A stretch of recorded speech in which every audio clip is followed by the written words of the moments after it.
Good afternoon, Birmingham, Tuscaloosa, Anniston, and all of Central Alabama. This is the CBS 42 News at Noon.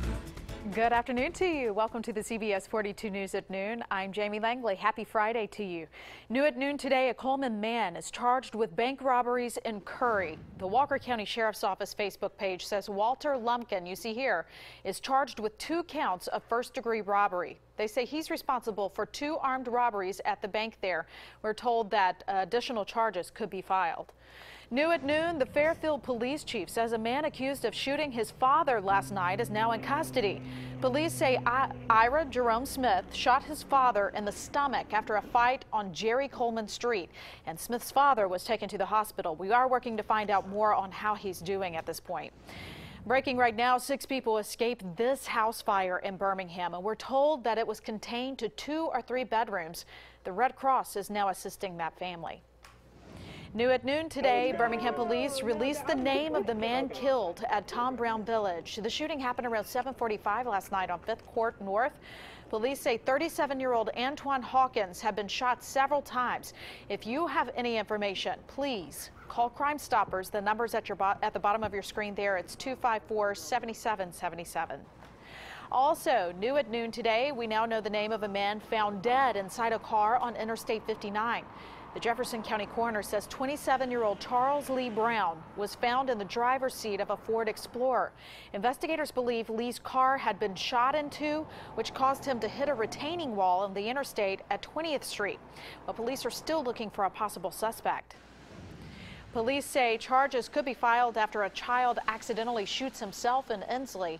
We first told you about this as breaking news yesterday at noon. That happened outside St. Joseph's School, and police say that the 8-year-old's uncle left him in the car while he dropped off another child, and the little boy found a gun inside and shot himself. We know it's an accident, and the reality is we want the 8-year-old to pull through.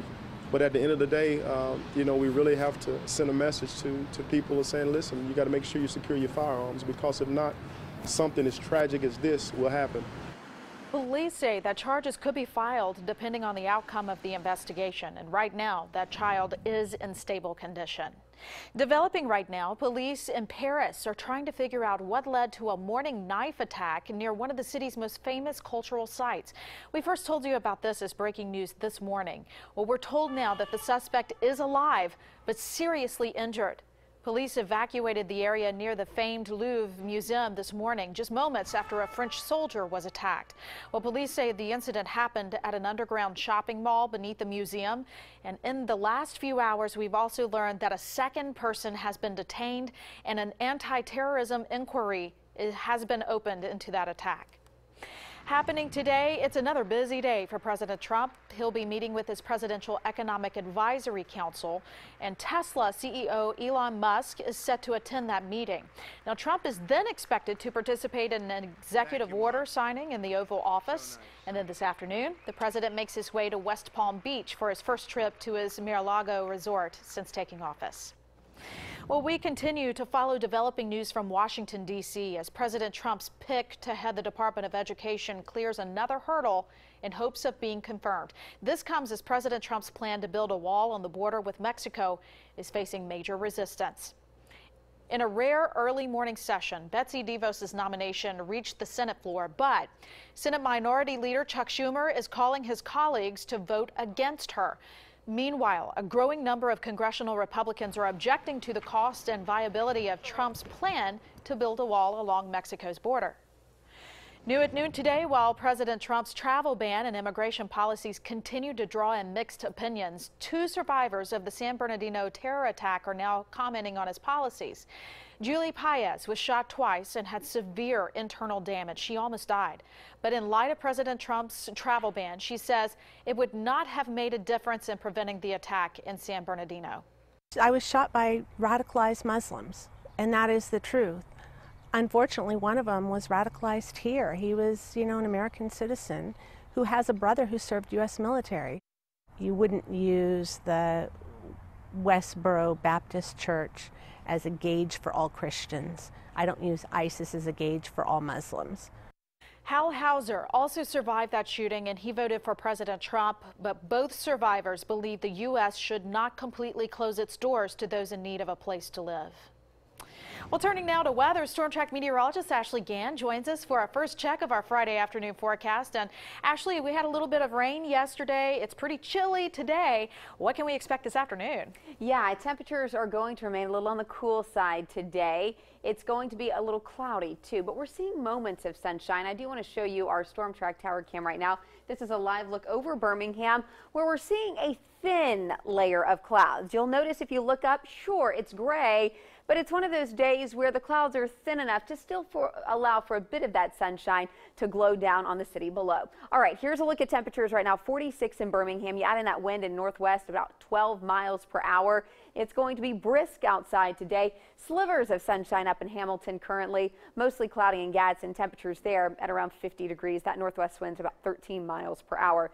Temperatures across the board ranging anywhere between the mid 40s to low 50s. Here's where highs are going to range today. So we're staying with those 40s through your lunch hour today. But the weather where you live this afternoon, 49 in Fayette, 52 in Tuscaloosa, Centerville 53, upper 40s to low 50s in East Alabama. I expect for us to see a few changes as we move into the weekend. What will be the impact? I'll let you know ahead in your Storm Track 7-day forecast. Jamie? Ashley, thank you. New at noon today, the woman who famously hoped to live to see the country's first female president has now died. 103-year-old Reuline Steiniger caucused for Hillary Clinton in Iowa during the 2016 presidential election. Well, Steiniger was born in 1913 when women could not vote. In September, she became one of the first people in Iowa to cast her vote in person for Clinton. And Steiniger said that she was determined to witness history and help elect the country's first female president. Well, Steiniger died Tuesday night. New at noon, a 55-year-old man could spend the rest of his life in jail if he's convicted in the shooting of former football player Joe McKnight. Ronald Gasser is facing a charge of second-degree murder for the shooting death of the former pro football star. McKnight was shot and killed last December in New Orleans during a road rage incident, and he was questioned and released, but was charged with manslaughter days later. Legal experts are now commenting on the new charge. What really indicates is that Gasser was the aggressor from the beginning, and that's what it seems to be, because normally you would look at a self-defense claim, a manslaughter, whatever the argument. A Jefferson County Parish grand jury brought back the higher, more serious charge against Gasser. We now have new information on a fire at Fultondale City Hall. Fire investigators now say an electrical issue started that fire. It happened Wednesday morning in the gas department's administration office. Well, crews say that it started in a power outlet strip, and several parts of the building suffered smoke damage. Mayor Jim Lowry expects it will take at least a week to clean up. If you're heading downtown Birmingham this weekend, there's some road work you probably need to watch out for. So real-time traffic anchor Rachel Lumberg has all those details and where we can look for these delays. Monitoring your afternoon commute, there's some construction this weekend in the early hours, but until 10 a.m. and it's going to be downtown. So just be mindful of this. Saturday only, 3 a.m. to 10 a.m. I-2059 in the southbound direction or the westbound direction, right onto I-65 northbound. That on-ramp is going to be closed. You'll have to exit downtown on I-2059 near the BJCC and then hop on some side streets until you can merge back onto I-65 near 16th Street or Finley Boulevard. We'll continue to monitor that drive. Another lane closure will be on I-65 northbound, so just north of the junction until you get to 16th Street. That's a construction zone they're continuing to work on. We'll keep you posted on air and online. For now, that's the latest with your real-time traffic.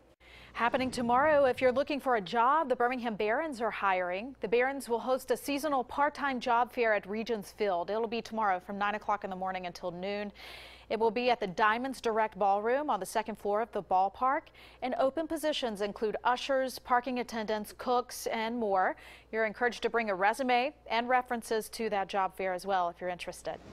Still ahead, the big game in Houston is just 2 days away, and businesses are preparing. Coming up, the big business that many local restaurants are expecting.